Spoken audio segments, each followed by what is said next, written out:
Day 2 na ng tigil pasada ng grupong Manibela bilang pagkontra sa PUV Modernization Program. Ang ilang tsuper gumarahe muna ngayong araw.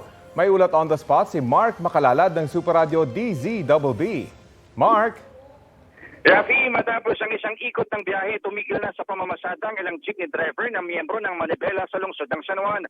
Kanina, naubutan ng Super Radio DZBB ang ilan sa kanila na maagang gumarahe at nagparada ng kanilang sasakyan sa gilid ng Endomingo at Lourdes Drive.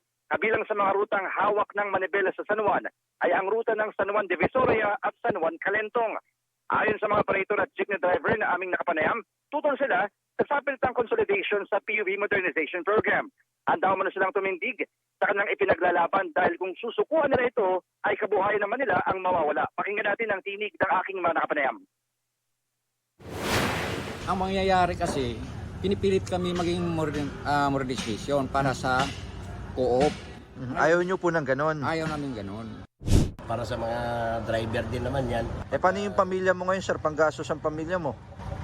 Eh, diskarte lang muna.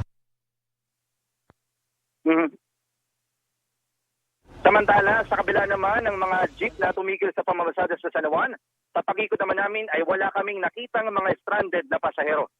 Balik sa iyo, Rafi. Maraming salamat, Mark Makalalad ng Super Radio DZBB. Kapuso, alamin ang maiinit na balita. Bisitahin at mag-subscribe sa GMA Integrated News sa YouTube.